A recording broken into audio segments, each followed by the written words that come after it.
మరి కొత్త నిబంధన వచ్చిన తర్వాత మనం ఇప్పుడు కూడుకుంటున్నాం కదా. ఇప్పుడు కూడుకుంటుంది అంటే క్రీస్తు వచ్చి 2025 సంవత్సరాలు. ప్రతి ఒక్కళ్ళు ఏ దినాన కూడుకోవాలని ఆరాధన మనకి ఏ స్థలం అనేది ఏ దినం అనేది దేవుడు చెప్తున్నాడు. ఒక్కసారి చూడండి, అపోస్తుల కార్యములు 20వ అధ్యాయం 7వ వచనం. ఆదివారమున మేము రొట్టె విరుచుటకు కూడినప్పుడు పౌలు మరునాడు వెళ్ళనయ్యుండి వారితో ప్రసంగించుచు అర్ధరాత్రి వరకు విస్తరించి. అంటే మా క్రీస్తు వచ్చిన తర్వాత అప్పుడు దాకా ఏముంది? విశ్రాంతి దినం శనివారం, అంటే 7th డే అని అంటారు కదా, శనివారం. ఇప్పుడు యేసు క్రీస్తుల వారు వచ్చిన తర్వాత ఎందుకు ఆదివారం అయింది అంటే ఒక దినాన్ని ఏర్పాటు చేసాడు యేసుక్రీస్తుల వారు. అది తర్వాత మీకు ఇంకో పాయింట్ లో చెబుతా. ఇది మొదటి పాయింట్ వచ్చేసి ఆరాధన దినం ఏంటంటే పితరుల యుగంలో ఈ ఫలాందని లేదు, ధర్మశాస్త్ర యుగంలో విశ్రాంతి దినం ఉంది. కొత్త నిబంధనకు వచ్చేలేకే ఆదివారం. ఎట్లా అనే సంగతి 7వ వచనంలో ఏమంటున్నాడు? ఆదివారమున మేము రొట్టె విరుచుటకు కూడినప్పుడు. అంటే ఆదివారం వాడు కూడుకుంటున్నారు, కూడుకొని ఏం చేస్తున్నారు? రొట్టె విరుచుట, ప్రార్థన అన్ని చేసేస్తున్నారు. ఇంకో మాట కూడా చూడండి, మొదటి కొరింథీయులు రాసిన పత్రిక 16వ అధ్యాయం 1వ వచనం. పరిశుద్ధుల కొరకైన చందా విషయం అయితే నేను గలతీయ సంఘములకు నియమించిన ప్రకారం మీరు చేయుడి. నేను వచ్చినప్పుడు చందా పోగు చేయకుండా. ఇందాక ఆదివారం అన్నాడు, ఇక్కడికి వచ్చేలేక ఏమన్నాడు? ప్రతి ఆదివారం. అది అండర్లైన్ చేసుకోండి, బైబిల్లో అది అండర్లైన్ చేసుకోండి. ప్రతి ఆదివారం కూడుకుంటున్నారు. అంటే మనకు వచ్చేలేక ఆరాధన దినం ఏది? యేసుక్రీస్తుల వారు వచ్చిన తర్వాత అంటే ఆదివారం. అంటే కూడుకునే విషయానికి వచ్చేలేకే మనం అనుదినం కూడుకోవటం, అది కూడా ఉంది ఆజ్ఞ. ఇది వచ్చేదానికి ఏంటి? ఆరాధన దినం ఆదివారం కూడుకున్నారు. ఎవరు కూడుకున్నారు? అపోస్తులు బోధ ఎందు మనం ఉండాలి కనుక అపోస్తుల బోధ సంపూర్ణం కనుక అపోస్తులు ఏ రోజు కూడుకున్నారు? ఆదివారమున ఖచ్చితంగా క్రీస్తు దినం, ప్రభు దినముగా కూడుకున్నారు అనమాట. అంటే యేసుక్రీస్తు వారు సిలువ వేయబడి తిరిగి 3వ రోజు లేచిన దినం కనుకనే. మళ్ళీ అది నేను లాస్ట్ పాయింట్ లో చెబుదాం అనుకుంటున్నా, ముందుగా చెప్పేస్తుంది. ఎందుకు ఆదివారం ఎందుకు కూడుకోవాలి? ఆడోటి కూడా రావాలి మనకి. ఏమంటే ఆదివారం ఎందుకు కూడుకోవాలి? ఏమైనా సెలవైనా లేకపోతే ఏమని కాదు. ఒకనాడు శనివారం విశ్రాంతి దినం ఇచ్చారు, కానీ ఆదివారం ఎందుకు? 3 దినాల్లో నేను లేవుస్తానన్నాడు కదా. శుక్రవారం రోజు ఆయన సిలువ వేయబడ్డాడు, శనివారం రోజు ఇట్లా 3వ దినాన్న తిరిగి లేచాడు, పరదేశకి వెళ్ళాడు. శనివారం అవన్నీ మొన్నటిదాకా మనం గుడ్ ఫ్రైడే, ఈస్టర్ డే అదంతా అదే మనం తెలుసుకునేది అనమాట. ఇప్పుడు ఆ సబ్జెక్ట్ కాదు కనుక మన బైబిల్ తరగతి ఏంటి? పితరుల యుగంలో ఏముంది ఆజ్ఞగా, ధర్మశాస్త్రంలో ఏముంది ఆజ్ఞగా.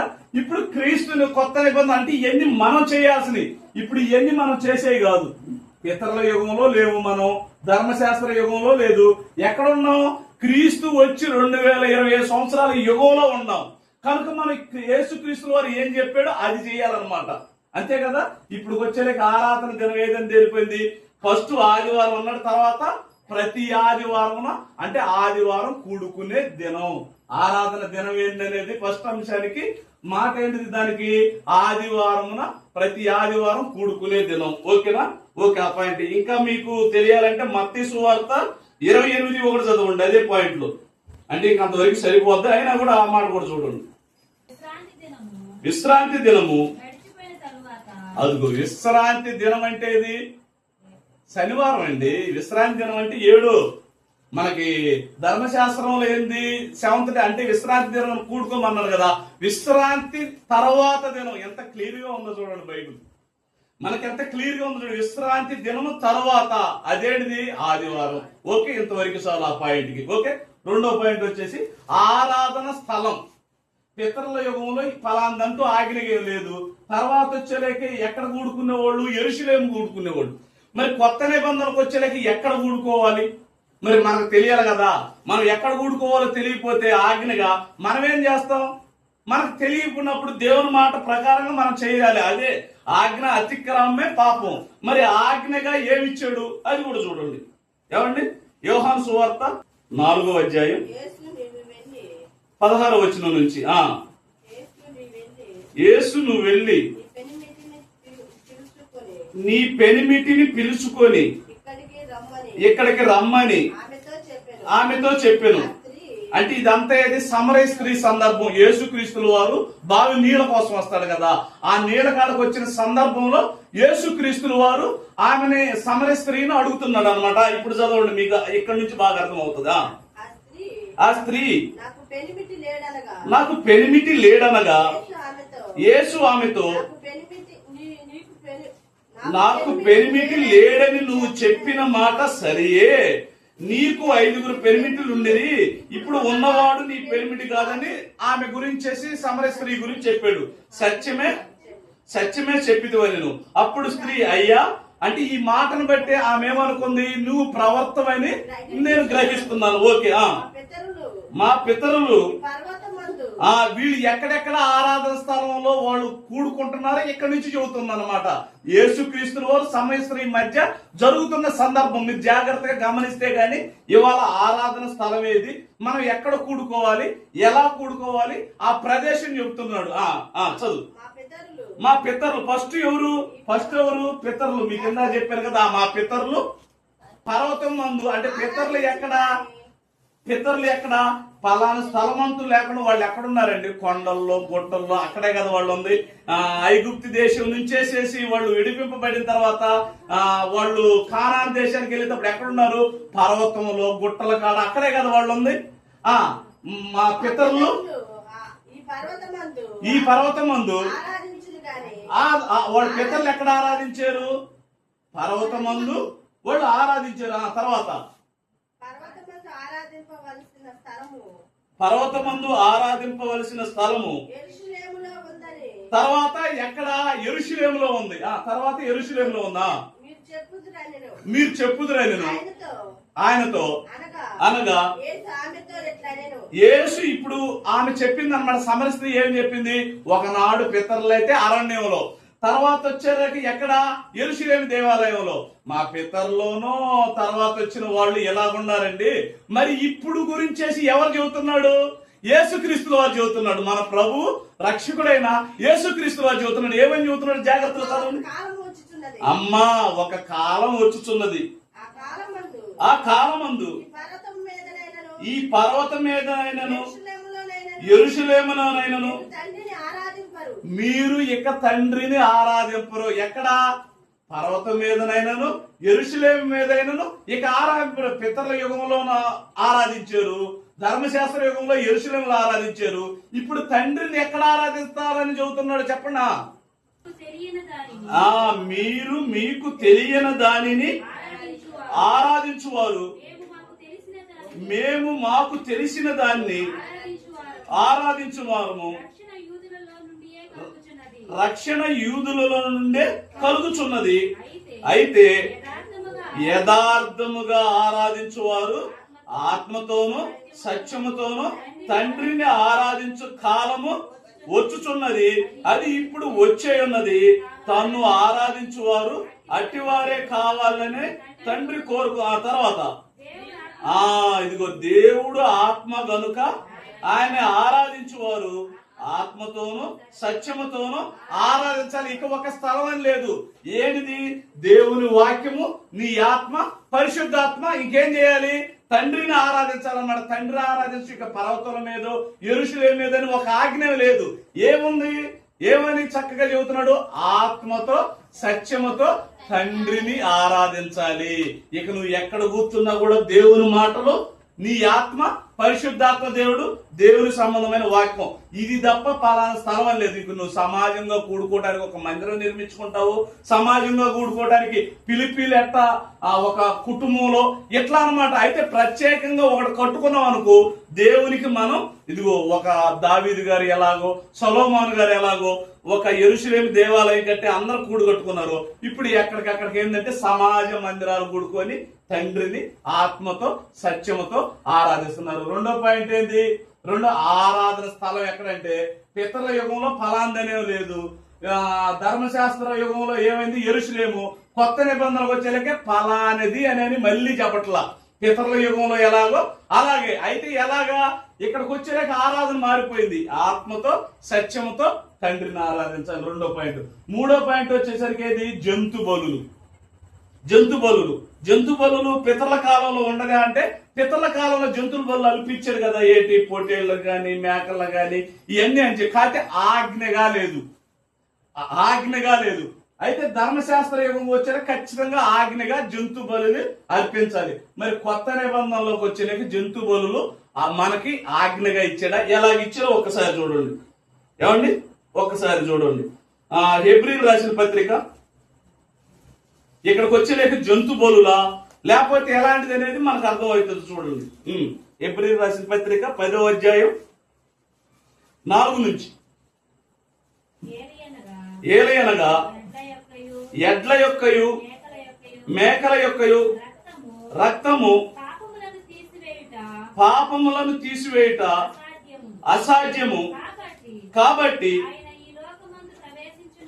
ఆయన ఈ లోకమందు ప్రవేశించినప్పుడు ఇలాగ చెప్పుచున్నాడు, బలియు అర్పణయు నీవు కోరలేదు గాని నాకొక శరీరమును అమర్చితివి.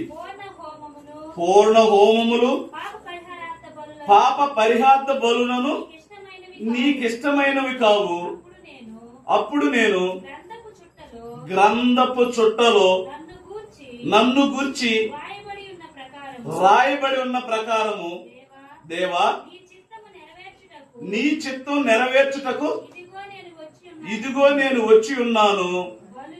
బలులు అర్పణలు పూర్ణ హోమములు పాప పరిహార్థ బలులను నీవు కోరలేదు, అవి నీకు ఇష్టమైనవి కావని పైన చెప్పిన తర్వాత ఆయన చిత్తం నెరవేర్చుటకు ఇదిగో వచ్చి ఉన్నాడు. వచ్చి ఏం చేశాడు? నెరవేర్చాడు. ఇంకా చాలులే, ఎందుకంటే వచ్చిన చదువుతూ ఉంటే అర్థం కాదు కదా, నేను ఎక్స్ప్లెయిన్ చేస్తాను. అంటే ఫస్ట్ జంతు బలులు అర్పించాలని చెప్పాడు. ఇక్కడ ఇంకా జంతు బలులు కాదు, మన యేసుక్రీస్తు వారే బలి అయిపోయాడు. ఇక నువ్వు మేకను బలియటము, కోడిని బలియటము ఇవన్నీ ఇక నీకు ఉపయోగం లేదు. ఎందుకు? పాప పరిహార్థ బలులు దేవుడికి ఏదో మనం పాపం చేసి కోడి కోయటం ఏంటండి, మనం పాపం చేసి జంతువును కోయటం ఏంటండి. ఇక మనకి మనమే ఈ రక్త మాంసములు గలవాళ్లే ఇక పరిశుద్ధులే బలైపోవాలి. అది మన ప్రభు అయిన యేసుక్రీస్తుల వారు బలైపోయారు. ఇంక జంతు బలులు అనేవి లేవు. ఇక చేసినా కూడా ఈ ఉపయోగం లేదు. ఇక నువ్వే బలైపోవాలి. ఎట్లా? యేసుక్రీస్తుల వారు ఎలా బలైపోయాడో నువ్వు సువార్తని కాడేసుకొని ఇక నువ్వు దేవుని పనులు నువ్వు బలైపోవాలి. అదనమాట. ఏది? జంతు బలులు. పితరుల కాలంలో ఆజ్ఞగా లేదు, ధర్మశాస్త్ర యుగంలో ఆజ్ఞగా ఉంది. కొత్త నిబంధన వచ్చేదాకే యేసుక్రీస్తుల వారే బలి అయిపోయాడు. ఇక ఫలాందని మన మేకల్లో గొర్రెల్లో వీటిని బలి చేయాల్సిన అవసరం లేదు. యేసుక్రీస్తుల వారే ఆయన బలి అయిపోయాడు. ఇంకా మనం ఏం చేయాలి? సజీవ యాగంగా మనం బ్రతకాలి. అదనమాట 3వ పాయింట్. 4వ పాయింట్ వచ్చాక పండగలు. పితరుల కాలంలో వచ్చాక పండగలు ఉండయా అని అంటే పితరుల కాలంలో పండగలు లేవు. మనలాగా పాపం వాళ్ళు ఏం చేసుకోవాలి. అబ్రహాం గారు గాని మరి ఇక అక్కడి నుంచి పితరుల యోబు గారి దాకా ఎవరు పండగలు చేసుకోవాలా? పండగలు ఆజ్ఞగా ఇచ్చాడు. ఎక్కడిచ్చాడు? ఇశ్రాయేలీలకు ఇచ్చారు. ఇశ్రాయేల్ అనగా యాకోబు సంతానం 12 మంది, గుర్తుపెట్టుకోండి. అదే గోత్రాలు అంటారు కదా, 12 గోత్రాలు. ఆ గోత్రకర్తలు ఎవరు? యాకోబు సంతానము 12 మంది అన్నమాట. వాళ్ళకి ధర్మశాస్త్రం ఇచ్చాడు అన్నమాట. ఆ ధర్మశాస్త్రంలో పండగలు చేయాలి. పులియన్ రొట్టెల పండగ, గుడారాల పండగ, పస్కా పండగ, ఇంకా కోతకాల పండగ, ఇలాగ ఎన్నో పండగలు ఇచ్చారు. ఖచ్చితంగా దేవుడికి ఫలాంది ఇలా చేయాలంటే అలా చేయాల్సిందే. మరి కొత్త నిబంధనలకు వచ్చే పండగలు ఉండయా? ఇప్పుడు మరి చేస్తున్నారు కదా అని అంటే చూద్దాండి ఒక్కసారి. ఏమంటే గలతీయులకు రాసిన పత్రిక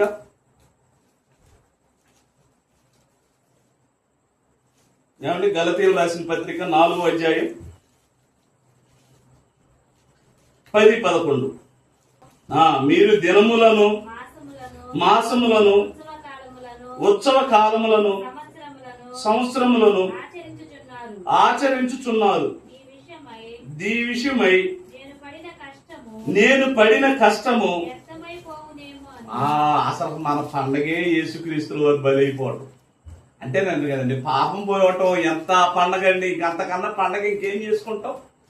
ఇప్పుడు మన పాపాలు, ఇప్పుడు మనకి కుటుంబంలో మనకు అప్పులు పాలై ఉన్నాము, ఒక్కసారిగా ప్రభుత్వాలు రుణమాఫీ 4 లక్షలు నీ రుణమాఫీ అంటే ఇంక అంతకన్నా పండగ ఏముండదు ఆ కుటుంబానికి? ఏమన్నా అంతకన్నా కుటుంబానికి మేలు పండగ ఇంకేముంటది? ఇక యేసుక్రీస్తుల వారే బలైపోయారు. బలైపోయి ఇంక నువ్వు ఆ బలైపోయిన అదే పండగ ఇక నీకు. ఇక ప్రతి ఆదివారం దేవుని సన్నిధిలోకి వచ్చి ప్రార్థన చేసుకొని నీ యొక్క కుటుంబం గురించి అన్నిటి గురించి ఇక ఇదే పండగ. ఇంక ప్రత్యేక పండగ లేదు. నువ్వు మళ్ళీ పండగల గురించి ఆలోచిస్తున్నావు అంటే ఏమంటున్నాడు తల్లి? మళ్ళీ చదువు. మీ విషయమై అదుగు నేను పడిన కష్టము వ్యర్థమైపోయినామో మిమ్మల్ని గూర్చి భయపడుచున్నాను. సహోదరులారా, నేను మీ వంటి వాడనైతినా గనుక మీరును నా వంటి వారు కావాలని ఇక యేసుక్రీస్తుల వారు బ్రతికిన దినంలో 33.5 సంవత్సరంలో యేసుక్రీస్తుల వారు భూమి మీద ఎలాగ బ్రతికాడో తండ్రి చిత్తం నెరవేర్చుట అలాగ బ్రతకాలి. మనలాంటి ఆయన కాదు కదా యేసుక్రీస్తుల వారు. యేసుక్రీస్తుల వారు భూమి మీదకి ఎందుకు వచ్చాడు? అదే చేశాడు, అది చేసి తిరిగి వెళ్ళాడు. ఇప్పుడు ఆయన మనకు మాదిరి గనక మనం కూడా ఏం చేయాలి? యేసుక్రీస్తుల వారు ఏం చెప్పాడో అది చేసి మనం తిరిగి తండ్రి యొద్దకు వెళ్ళాలి. కనుక ఇక ఉత్సవ కాలాలని, పండగలని, ఇదిగో కోతకాల పండగని, ఇక రకరకాలని మనం చేయాల్సిన పని లేదు. ఇక నువ్వు ఆ వాక్యం చెప్పుకోవడానికి ఏ పండగ పెట్టుకుంటావు, అది జ్ఞాన పండగలు అనుకుంటావు, లేదా ఏ పండగ అనుకుంటావు, అది నీ ఇష్టం. ఇక బైబిల్ ప్రకారంగా అయితే ఇది. ఇంకో మాట చూడండి, ఏమండి, కొలసీలు రాసిన పత్రిక 2వ అధ్యాయం 16-17 వచ్చినారు. కాబట్టి అన్నపానముల విషయములోనైనను, పండుగ, అమావాస్య, విశ్రాంతి దినము అనువాటి విషయములోనైనను మీరు తీర్పు తీర్చుటకు ఎవనికి అవకాశం ఇవ్వకండి. ఇంక మనం ఆ పండగని ఈ పండగని చేస్తూ తీర్పు తీర్చారు ఎదుటోళ్ళు. మీకు ఇంకా అంతే కదండి. మనకి బైబిల్ ఉంది, ఈ బైబిల్లో హైందువులు కూడా తీసుకుంటున్నారు కదా. ఆ హైందువులు గాని, బైబిల్ కెట్టినోళ్ళు గాని వాళ్ళంతా తీసుకొని చదువుతున్నారు. ఇదేంటి కొత్త నిబంధనలో మీకు పండగలు లేవు కదా, పండగ ఎలా చేస్తున్నారు అని లేక ఇప్పుడు మనకేమవుతుంది? విమర్శ అవుతుంది. ఇదేంటి వీళ్ళు ఎట్లా చెబుతున్నారు అంటే అందరి చేతికి ఇక బైబిల్ ఇచ్చాడు. ఇక ఈ బైబిల్ ఇచ్చిన దాన్ని నువ్వు చదువుకొని దాంట్లో ఉండే పాటించాలి. అంతే తప్ప మనం లేని వాటిని చేసినా, ఉన్న వాటిని చేయకుండా కూడా మనకి తీర్పు వస్తుంది.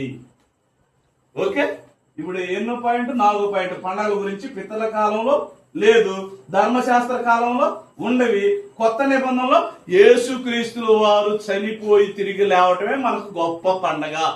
ఇక ప్రతి ఆదివారం పండగ 365 రోజుల ఈ ఆదివారం లేదంటానికి ఏమి అసలుకి అందరికంటే ఎక్కువ పండుగలు ఇక మనయే. ప్రతి ఆదివారం పండగ అంటే ఇంకా మీరు ఆలోచించుకోండి.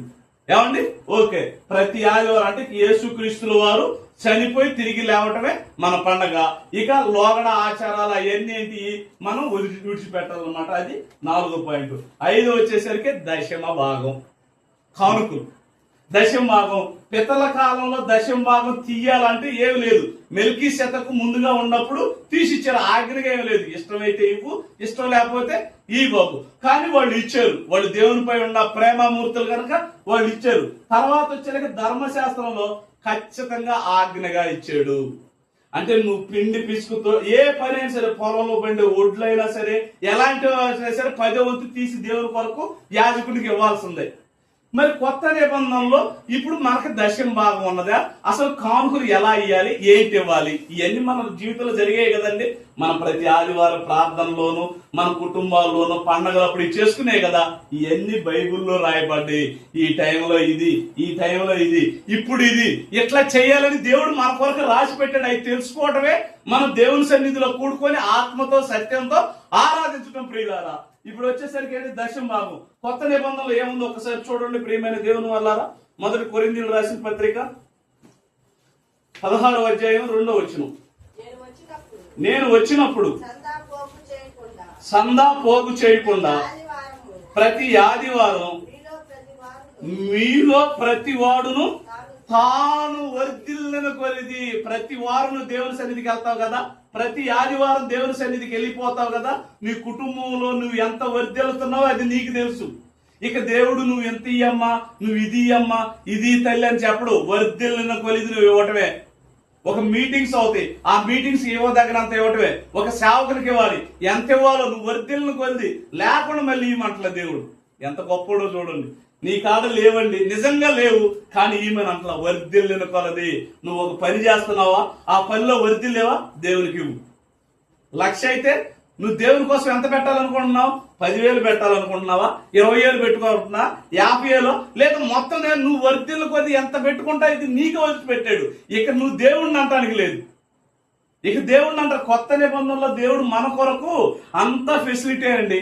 ఇప్పుడు అంటాం కదా, నన్ను ఎవరన్నా రోడ్డు మీదకి వచ్చేసరికి ఏదన్నా వేసామనుకో, మనం ఈ రోడ్డు మీద నువ్వు ఎందుకు వేసేవాడికి నా ఇష్టం అంట. ఏంది ఇది నలుగురిది అంటాం కదా, ఇది నలుగురిది నా ఇష్టం అంటాం కదా, నీకు స్వతంత్రం ఉంది.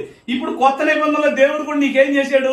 స్వతంత్రం ఇచ్చేసాడు. నీ ఇష్టం, నువ్వు ఎంత వర్ధిల్లుతావో అంత దేవుడి కొరకి. వద్దు అనేది దేవుడు అనడు, నీ కాడ లేకుండా ఇవ్వు అని దేవుడు అనడు. వర్ధిల్లుల కొద్ది దేవుడికి ఇవ్వటమే. ఏమంటే ఇంకో మాట కూడా చూడు, 2 కొరింథీయులకు రాసిన పత్రిక 9వ అధ్యాయం 5 నుంచి. కావున లోగడ ఇచ్చితమని మీరు చెప్పిన ధర్మము పిసినారితనంగా ఉండకూడదంట. పిసినారితనం ఉంటే దేవుడు కోపం వస్తుందంట. చూడండి ఎంత మనల్ని ఇరకాటంలో పెట్టాడు దేవుడు. ఏమండి ఆ పిసిరితనంగా ఇయ్యక ధారాళంగా నువ్వు దేవునికి నీ పెళ్లికి ఎలాగ చెయ్యాలనుకుంటావో, నీ కుటుంబంలో ఏదైనా కార్యక్రమం ఎలాగ చేయాలనుకుంటావో ధారాళంగా దేవునికి ఇవ్వు. ధారాళంగా దేవుడు నీకు ఇస్తాడు. అదనమాట. చదువు కొరవ చదువు. ఇవ్వాలని చెప్పి సహోదరులు మీ యొద్దకు ముందుగా వచ్చి దాన్ని జమ చేయుటకై వారిని హెచ్చరించుట అవసరమని తలంచితిని. ఇంకా కొంచెముగా ఇత్తువాడు కొంచెముగా పంట కోయను, సమృద్ధిగా ఇత్తువాడు సమృద్ధిగా పంట కోయను అని ఈ విషయమై చెప్పవచ్చును. సణుగు కొనకయు బలవంతముగా కాకయు ప్రతి వాడును తన హృదయములో నిశ్చయించుకున్న ప్రకారం ఇవ్వవలను. దేవుడికి ఉత్సాహంగా ఇవ్వండి అంటారు చూడు. ఇక నీ ఇష్టం, నువ్వు వర్ధిల్లు కొరిదిస్తావో దేవుడికి కూడా దాచిపెట్టుకుంటావో అది నీ ఇష్టం. దేవుడు నిన్ను అడగడు, ఎందుకంటే ఆజ్ఞగా ఇచ్చేసాడు. ఏం ఆజ్ఞగా ఇచ్చాడు? నీ ఇష్టమైన ఆజ్ఞ ఇచ్చేసాడు. ఓకే, ఏది దశమ భాగంలో పితరుల యుగంలో ఆజ్ఞగా లేదు, ధర్మశాస్త్ర యుగంలో ఆజ్ఞగా ఉంది. కొత్త నిబంధన యుగంలో ఎలా ఉంది? కొత్త నిబంధన యుగంలో ధారాళంగా నువ్వు వర్ధిల్లు కొలిది ఇవ్వమని దేవుడు చెప్పేశాడు. 6వది వచ్చేసి ఆహార పదార్థాలు. ఆహార పదార్థాలు అంటే మనం తినేవాడి గురించి. తినేవాడి గురించి పితరుల యుగంలో ఆజ్ఞగా ఏమి ఇవ్వాల. ఇంకా ధర్మశాస్త్ర యుగంలో ఆజ్ఞగా ఇచ్చేది ఏడిది? దొక్క ఎముకున్నది, మాంసం ఉన్నది, పలానా రక్తం ఒలికించింది, ఇట్లా అన్ని పలానా అన్నాడు. ఇప్పుడు కొత్త నిబంధనలో ఏం చెప్పాడో ఒక్కసారి అది చూద్దాం. ఏమండి కొత్త నిబంధనలో ఏం చెప్పాడు ఒక్కసారి చూడండి. 1 తిమోతి రాసిన పత్రిక 4వ అధ్యాయం 1 నుంచి. అయితే కడవరి దినములలో కొందరు అబద్ధికులు వేషధారణ వలన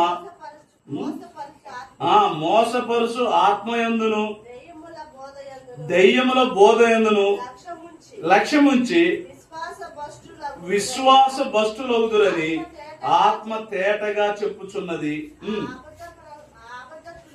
ఆ అబద్ధికులు వాత వేయబడిన మనస్సాక్షి గలవారై వివాహం నిషేధించుచు సత్యవాక్యమును అనుభవ జ్ఞానం గల విశ్వాసులు కృతజ్ఞతాస్తుతులు చెల్లించుకుని నిమిత్తము దేవుడు సృజించిన ఆహార వస్తువులను కొన్ని తినుట మానవాళ్ళనే చెప్తుంటారు. కొంతమంది ఇది తినకూడదు, ఇది తినకూడదు అని చెబుతుంటారు కదా, అట్లా పలానోడు చెప్తుంటారు. దేవుడు సృజించిన ప్రతి వస్తువు మంచిది. గుర్తుపెట్టుకోండి, దేవుడు ఒకటి చెడ్డది, ఒకటి ఇది బాగులేదని ఎక్కడ చెప్పరా. చాలా మంది అనుకుంటుంటారు ఇదంతా లోకస్తులండి, ఈ రోజు మంచిది కాదు, ఆ ఆకు మంచిది కాదు. ప్రతి ఆకు దేవుడు ఇచ్చాడు. పొగాకు దేనికంటారు? పొగాకు క్యాన్సర్ పోద్దంట. ఆ క్యాన్సర్, ఇప్పుడు క్యాన్సర్ వచ్చిన ఫిజియోథెరపీ అని చేస్తుంటారు చూడండి. ఆ క్యాన్సర్ ఇది ఈ పొగాకుల ద్వారా ఆ బిళ్ళలు అవి తయారు చేసేసి ఆ క్యాన్సర్ వాడతారంట. మరి పొగాకు అంటే మనం ఉపయోగించుకోవటంలో ప్రాబ్లం అది, అంతే తప్ప దేవుడు అన్ని మనకు అవసరం కోసం ఇచ్చాడు. ఏమని చదువుతున్నాడు, ఎంత చక్కగా చదువుతున్నాడు చూడండి. చదువు అమ్మది 4వ వచనం. దేవుడు సృజించిన ప్రతి వస్తువును మంచిదే, ఆ కృతజ్ఞతాస్తుతులు చెల్లించి పుచ్చుకుని ఎడల ఏది ఇక నిషేధింపదు. ఎందుకు నిషేధింపదు? మీరు ఇక్కడ జాగ్రత్తగా వినండి. చాలా మంది చాలా చెబుతుంటారు కదా, ఇక్కడ తర్వాత వచ్చిన చదవండి, మీకు చాలా బాగా అర్థమవుతుంది. ఏది అనగా అది దేవుని వాక్యం వలను ప్రార్థన వలనను పవిత్రపరచబడుతుంది. ఇక నువ్వు ఇది తినకూడదు అది తినకూడదు కాదు, దేవుని మాట వలన ఈ ప్రకృతి కలిగింది. ఆ దేవునికి మనం ప్రార్థన చేసుకుంటుంటే ఆ ప్రార్థన ద్వారా దాన్ని ఏం చేస్తున్నాడు? పవిత్రపరిచేస్తున్నాడు. ఇక దాంట్లో ఏ దోషము లేదు. అయితే మనకి ఇచ్చిన ఆప్షన్ ఏంటంటే ఎవరన్నా బలహీనులైన వాళ్ళు వాళ్ళ కోసం తినొద్దు అన్నాడు. ఎన్ని మాటలు వస్తున్నాయో చూడండి అండి. అంటే బైబిల్ అంతా అర్థమైపోద్ది, ఇదంతా ఈ సబ్జెక్టులు అంతా తెలిస్తే. ఈ మూలాలు అన్నమాట, ఈ మూలాలు తెలిసిన తర్వాత బైబిల్ చదవండి, చాలా చక్కగా అర్థమైపోతుంది. మనకి ఇప్పుడు ఏమైపోయింది? ఆహార పదార్థాల గురించి అయిపోయింది కదా, అది ఇంకా అది రాసేసుకోండి. యాజకత్వం గురించి, యాజకత్వం గురించి పితరుల యుగంలో ఎవరు చేశారు? మోషే గారు కుటుంబ యజమానులు చేసేది. ఇప్పుడు ధర్మశాస్త్రం వచ్చాక యాజకత్వం అంటే ఇదే సేవ అంటే అప్పుడు సేవ ఎవరు చేశారు? కుటుంబ యజమానులు చేశారు పితరుల కాలంలో. ధర్మశాస్త్ర కాలంలో ఎవరు చేశారు? లేవీలు, యాజకులు. అంటే ఆ 12 గోత్రాల్లో ఒక గోత్రగణంలో ఎవరు? లేవీలు. వాళ్ళు మాత్రమే చేయాలి, వాళ్ళ వంశం నుంచి వచ్చిన వాళ్ళే. అది ఎవరికి ఇచ్చారు? అహరోను వాళ్ళ సంతతి వారికి ఇచ్చారు. అది పోయిన వారు మనం చెప్పుకున్నాం. ఏమండి, ఇప్పుడు కొత్త నిబంధనకు వచ్చేలాగా సేవ ఎవరు చేయాలి? ఓకే, ఇది చూద్దాండి. ఏమండి, చూడండి, హెబ్రీలు రాసిన పత్రిక 4వ అధ్యాయం 14వ వచనం. అదేందో సీరియల్ చూస్తుంటే రాదు, సినిమాలు చూస్తుంటే రాదు, వ్యవహారాలు మాట్లాడక ఏదో దేవుని సన్నిధికి వచ్చి భలే నిద్ర వస్తుందండి. అది నేనైనా సరే ఎవరైనా వాక్యం చదువుతుంటే అట్లా కూర్చున్నాను అనుకో, వచ్చిందంటే నిద్ర పాపం పట్టణం కూడా కొట్టుద్ది అనమాట. దెయ్యం ఎంత గొప్పదో చూడు. ఆకాశముల గుండా వెళ్ళిన దేవుని కుమారుడైన యేసు అను గొప్ప ప్రధాన యాజకుడు మనకున్నాడు. అంటే మొట్టమొదట ప్రధాన యాజకుడు ఎవరు?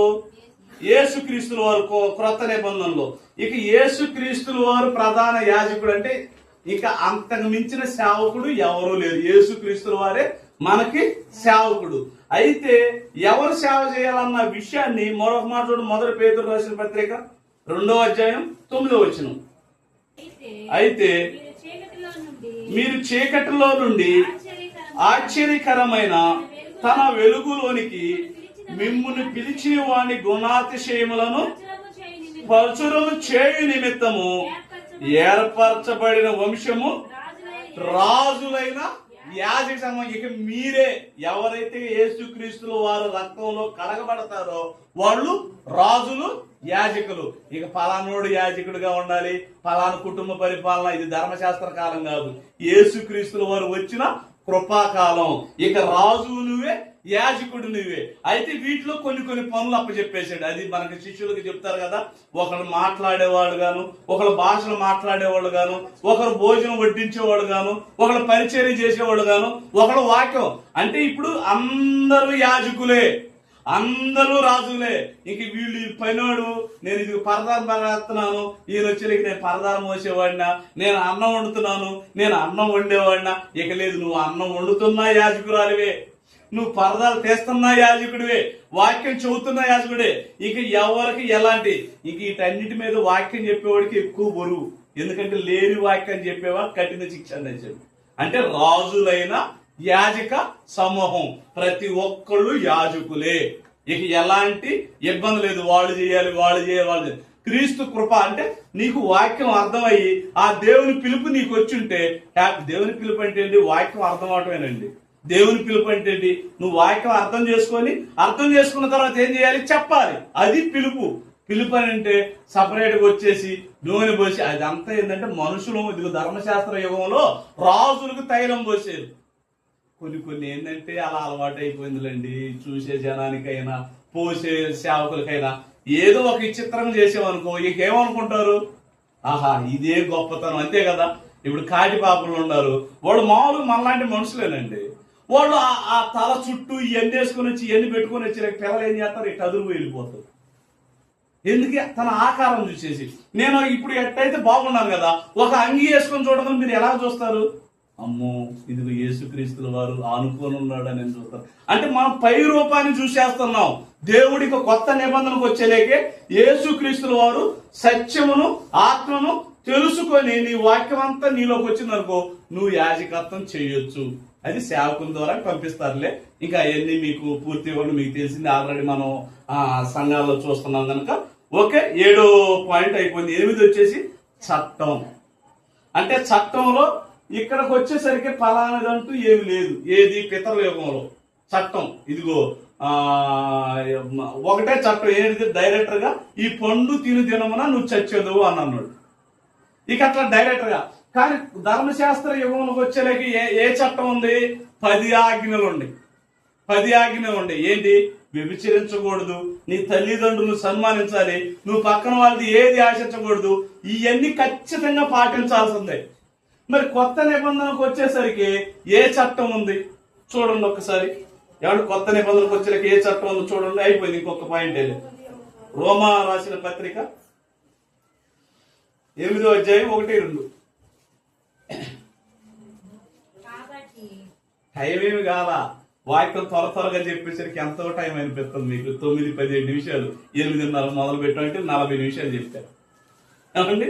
ఒకసారి రోమా రాసిన పత్రిక 8వ అధ్యాయం 1-2 వచ్చినలా. కాబట్టి ఇప్పుడు క్రీస్తు యేసు నందు ఉన్నవారికి ఇంక ఒకటే చట్టం. నువ్వు క్రీస్తు యేసు క్రీస్తు నందు ఉంటే చాలు, ఏ శిక్ష లేదు. అంటే ఇప్పుడు శిక్షలు ఎవరికండి? ఒక చట్టం ఉంది, శిక్షలు ఎవరికి వస్తాయి? తప్పు చేసిన వాడికి ఆ తప్పు. ఇప్పుడు నువ్వు తప్పు ఏం చేస్తున్నావు? అదే పాపం. ఆ పాపం యేసుక్రీస్తుల వారి రక్తంలో ఏం చేస్తున్నావు? కడగబడుతున్నావు. ఇక నీకు శిక్షించాలా? అయితే ఇక్కడికి వచ్చినది పాయింట్ ఏంటంటే, నువ్వు బాప్తీసం తీసుకున్న రోజుకి నీలో ఉన్న పాపాలన్నీ కడగబడుతున్నాయి. ఇంకా అక్కడి నుంచి నువ్వు కావాలని చేసుకుంటున్నావు పాపాలు. వద్దు అని ఆ రోజు నువ్వు మునిగేటప్పుడు ఎలా ఉంటున్నావు? మారు మనసు పొందేటప్పుడు ఇక ఎలాంటి పాపాలు నేను చేయను, ఎలాగ నేను బ్రతకాలి, ఎలాగ యేసుక్రీస్తు వారు ఎలా బ్రతికారో నేను దేవుని కోసం బ్రతుకుతానని చెప్పేసి సేవకులు ఇక బాప్తీసం ఇచ్చిన తర్వాత ఇక ఆ రోజుతో నువ్వు చేసిన పాపాలన్నీ యేసుక్రీస్తు వారి రక్తం ద్వారా కడగబడ్డాయి. కానీ అక్కడి నుంచి నువ్వు కావాలని చేసుకుంటున్నావు. దానికి ఊరు బాధ్యులు నువ్వు, నేను చేసుకుంటే నేను, మీరు చేసుకుంటే మీరు. ఇక ఒకటే చట్టం. శిక్ష అమలు అవుతుందంటే దేనికి అమలు అవుతుంది? నువ్వు నీ ఇష్టానుసారంగా చేస్తున్నావు కనుక ఇక శిక్ష పడింది. లేకపోతే మనకి ఏ చట్టం లేదు. యేసుక్రీస్తు వారి రక్తంలో కడగబడిన వాళ్ళు ఇక కృపే. అది దేవుడికి అన్ని మీకు కృపలే, మీకు దీవెనలే అని అంటున్నారు చూడండి. ఇక యేసుక్రీస్తు వారి రక్తం మనల్ని ఆనుకొని ఉంది కనుక ఇక మనకు అన్ని కృపలే. కానీ మనం చేసుకునే పాపాల ద్వారా శాపాలుగా మారిపోతుంది. అదనమాట. ఇంక లాస్ట్కి వచ్చేలేకే ఆరాధనలో వాయిద్యాలు. ఇది మేలు. కొంతమంది ఒప్పుకోరు, కొంతమంది ఒప్పుకుంటారు, కొంతమంది ఏదో ఒకటి చేస్తున్నారు అంటారు. 3 రకాలు ఉన్నారనమాట. ఏమండి? వీటిలోకి వచ్చేలేకే పితరుల కాలంకి వచ్చేలేకే లేదు. పితరుల కాలం వచ్చేలేకే వాయిద్యాలతో దేవుణ్ణి ఆరాధించే క్రమం ఏమి లేదు. ధర్మశాస్త్ర యుగంకి వచ్చేలేకే ఆరాధన వాయిద్యాలతో చేసే క్రమం ఏది? దావీదు గారి ద్వారాగా. ఇంకా మనం చెప్పాం కదా, వాయిద్యాలు వాయించుకుంటూ వాళ్ళు అతి పరిశుద్ధ స్థలంలోకి అట్టెళ్ళేటప్పుడు వాయిద్యాలు చెప్పాం కదా. ఇప్పుడు కొత్త నిబంధనకు వచ్చేలేకే ఇప్పుడు తడిబీడు అవుతున్నారు 2 మాటలతో. ఆ 2 మాటలు చెప్పేసి నేను ముగించేస్తా. చూడండి ఒకసారి. కొత్త నిబంధనలో వాయిద్యాలు వాయించాలా, వాయిద్యాలు వాయించకూడదా? అసలు ఏదో ఒకటిలోనే ఊరుకోవచ్చా? ఏదైనా ఖచ్చితంగా తెలియాలి. వీటిలో ఏది తప్పిపోయినా మనకు పరలోకం లేదు. ఏది ఊరకనే ఉందలే, 1 గంట చేసే ప్రసంగం మనకు అయిపోయింది అంటున్నారే. దీని అంతటి మీద మన బ్రతుకుందండి. ఏమండి? చూడండి ఒక్కసారి. ఎఫెసీయులకు రాసిన పత్రిక 5వ అధ్యాయం 19వ వచనం. ఒకరినొకడు కీర్తనలతో సంగీతములతోనూ ఆత్మ సంబంధమైన హెచ్చరించుచు మీ హృదయములలో ప్రభువును గూర్చి పాడుచు కీర్తించుచు మన ప్రభువైన యేసు క్రీస్తు వారి పేరట సమస్తమును గూర్చి తండ్రి అయిన దేవునికి ఎల్లప్పుడూ కృతజ్ఞతాస్తుతులు చెల్లించుడి. క్రీస్తు నందలి భయముతో ఒకడినొకడు లోబడండి. ముందేమన్నాడు? ఒకరినొకడు కీర్తనలతోనూ సంగీతములతోనూ ఆత్మ సంబంధమైన పాటలతో. సంగీతములతో ఉన్నాడు కదండి. సంగీతములు అంటే హృదయముతో సంగీతం అంటారు వాళ్ళు. ఏది వాద్యాలు వద్దనన్న సంఘం. సంగీతం అంటే ఏంటనుకుంటున్నారు? నువ్వు అతి పరిశుద్ధుడు అంటే అతి పరిశుద్ధుడనే సంగీతం వచ్చింది అక్కడ. మీకేదో బ్యాక్గ్రౌండ్ మ్యూజిక్ అంటే ఏదో వస్తుందని అనుకోబాకండి. ఏ పాట అయితే పాట పాడారో ఆ పాట సంగీతం పదనిసలు అవన్నీ అదే రాగం వస్తుంది అనమాట. ఆ రాగం కంపింగ్, దాన్ని ఏమంటారు, ఆ రాగాన్ని వాళ్ళు కంపేర్ చేయటమే చాలా కష్టం అనమాట ఆ పదాలతో. అంటే ఏమన్నాడు? ఎంత చక్కగా దేవుడు చెప్పేశాడు. చదవండి అన్నమాట. ఒకరినొకడు కీర్తనలతోనూ సంగీతములతోనూ ఆత్మ సంబంధమైన పాటలతోనూ హెచ్చరించాలి. పాటలు ఏముండాలి? హెచ్చరించాలి. మరి అన్ని పాటల్లో హెచ్చరికలు ఉంటాయా? ఉండవు. ఇప్పుడు మన పాటలు ఒకసారి అమ్మాయి సింగమండల పొద్దున్నప్పుడు పాటలు పెట్టేవాడు కదా. పాటలు పెట్టేటప్పుడు దేవాతి దేవుడే సైన్యంతో కదిలాడురా అని మన పాటలన్నీ చనిపోతే బ్రతుకుంది కదండి. పొద్దునే కదా అమ్మ దేవుని పాటలు పెట్టన్నాను. ఇక నాకైతే ఏమన్నా మాకు తెలియదు కదా అమ్మ, ఇక దేవుని పాటలు పెట్టన్నా అంటే మనం ఈ పాటలు పెడుతుంటే ఆ హెచ్చరిక అనమాట. అంటే కొంతమందినో యేసుక్రీస్తుల వారిని ఆరాధించే పాటలు, కొంతమందినో ప్రేమ కలిగిన పాటలు, కొంతమంది కష్టాలు ఉన్న పాటలు, ఇలా కలుపుతారు. కాకపోతే వాస్తవంగా కొత్త నిబంధనకు వచ్చేలేక మనకు వాక్యాల ప్రకారంగా ఇంకోటి అలా లేదు. ఎలా ఉంది మళ్ళీ చదవండి. ఇంకా 2 వచనాలు మీకు చూపిస్తాను, అది చదవండి. ఇప్పుడు మీకు అర్థమవుతుంది. ఒకరినొకడు కీర్తనలతోనూ సంగీతములతోనూ ఆత్మ సంబంధమైన పాటలతోనూ హెచ్చరించుతూ మీ హృదయములో ప్రభువును గూర్చి పాడుచు కీర్తించుడి. ఇంకో మాట చూడండి. కొలసీలు రాసిన పత్రిక 3వ అధ్యాయం 16. కొలసీలు రాసిన పత్రిక 3వ అధ్యాయం 16వ వచనం. సంగీతములతోనూ కీర్తనలతోనూ ఆత్మ సంబంధమైన పద్యములతోనూ ఒకరినొకడు బోధించుచు బుద్ధి చెప్పుచు కృపా సహితము మీ హృదయములలో దేవుని గురించి గానము చేసు సమస్త విధములైన జ్ఞానముతో క్రీస్తు వాక్యం మీలో సమృద్ధిగానే. అక్కడ ఏమన్నాడండి? కింద సమస్త విధములైన జ్ఞానం. ఆ సమస్త విధములైన జ్ఞానంలో ఒకటేంటిది? సంగీతం. అంటే సంగీతం వాయించవచ్చు వాక్యానుసారంగా మన చోట్ల. కానీ వాళ్ళు ఒకటి ఏమని పట్టుకుంటారు? ఆత్మ సంబంధమైన పద్యములు. అంటే నువ్వు ఆత్మతో సంగీతంతో పద్యాలుగా పాడాలి తప్ప నువ్వు సంగీతం వాడకూడదు అంటారు. అందుకనమాట. ఇంకో మాట కూడా చూడండి. చివరికి ఇంకోటి మాట కూడా చూడండి. కొరింథీయులు రాసిన పత్రిక 14:15. కొరింథీయులు రాసిన పత్రిక. కాబట్టి ఆత్మతో ప్రార్థన చేతును, మనసుతో ప్రార్థన చేతును, ఆత్మతో పాడుదును, మనసుతోను. ఇక నీ ఆత్మ ఏంటి? నువ్వు బాప్తిసం తీసుకున్న తర్వాత ఎవరు నువ్వు? ఆత్మ సంబంధమైన పనులే. అదే అంటారు చూడు, ఆత్మ సంబంధమైన పనులు తప్ప శరీర సంబంధమైన పనులు చేయకూడదు. ఆత్మతో ఇక ప్రార్థన. ఆత్మతోనే కదా తండ్రి. ఎవరు? ఆత్మ.